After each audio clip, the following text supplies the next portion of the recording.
I say it's like our dream, but it was my dream first, and it's become their dream because of how much I care about it. And this is a terrific story involving North Carolina's Anna Cockrell. She went to the Olympics and then had some challenges. Didn't really want to do it anymore after the Olympics, and has shown tremendous psychological resilience and spirit to come back. When we were growing up, like, if you're doing something, you're giving 100%. There's no point in doing anything if you're not giving your best effort. And when it came to school or anything, the question was always like, is this your best? So I think that there is this balance of like, you do your best, and realistically, you're not gonna be good at everything.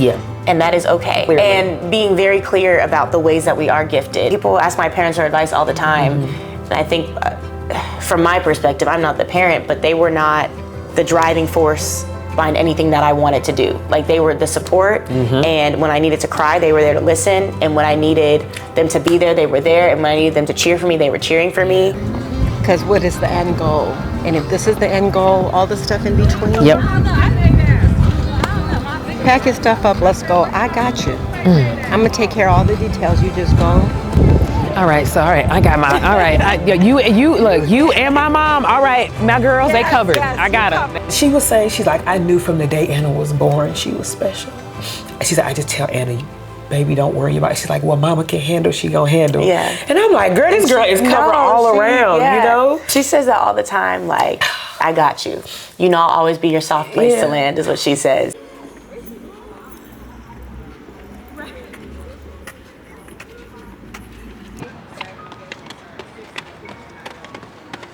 I think we're unfortunate in just life, even outside of track.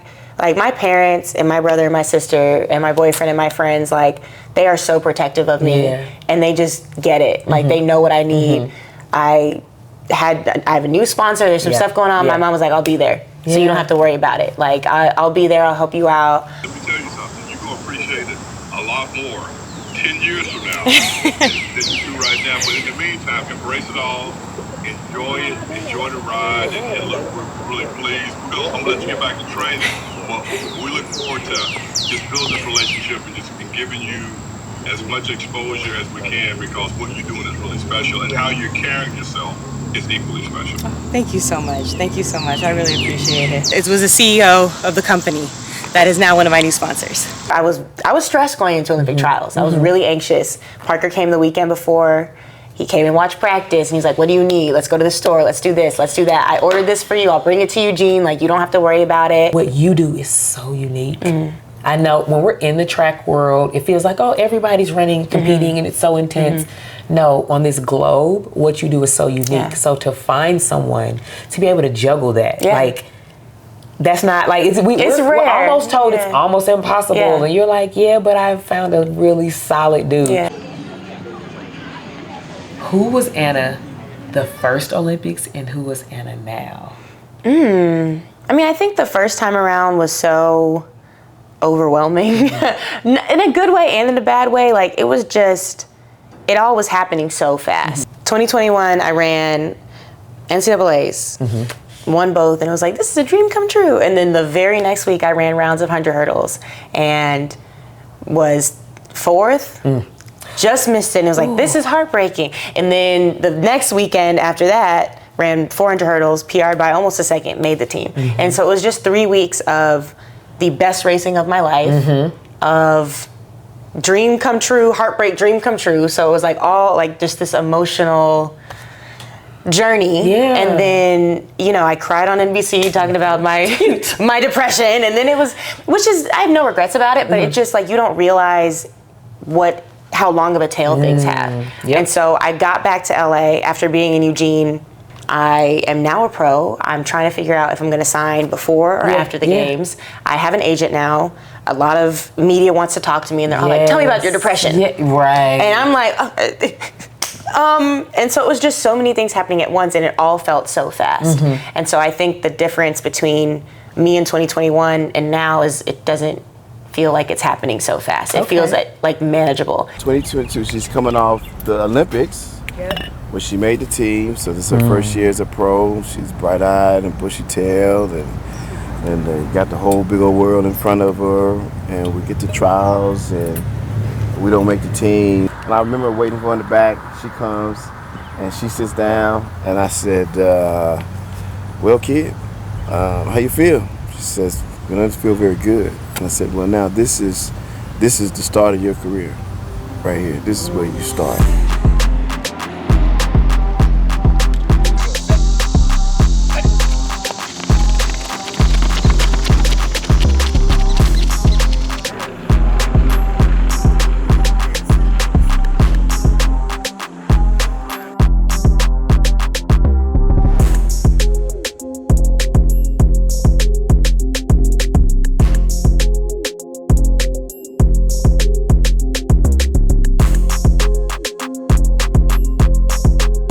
In here, how important, like for real, how serious do you take your weights? Well, I like weights. I mean, I've noticed that when I lift heavier and then we taper it out and then go race, like I feel like that's always a big part of the reason why I'm able to get jumps at championship meets, because we're like, we're really lifting in here, and like we're loaded, and then we go and we run, and it's not easy. And so then all of the work between this and like the multiple reps at practice, when you get to a meet, and it's like, oh, I had like basically a body weight circuit, which is pretty much nothing compared to what we do normally. I think that's a big part.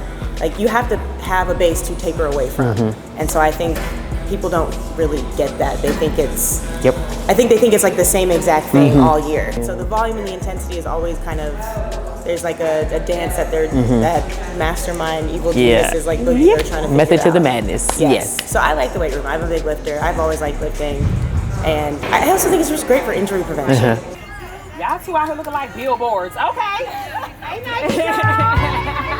What are things that you do to help kind of manage the reality that you leave in like 5 days? You know what I mean? Yeah. I think one thing I've worked on just over the last 2 years, I guess, has just been boundaries in every aspect of my life. I'm not afraid to say no the way I was in 2021. Yes, it can be hard, You're like, oh my God, this is the Olympics, and I just finished my NCAA eligibility, so it was like, oh my God, I haven't been able to do any of these things.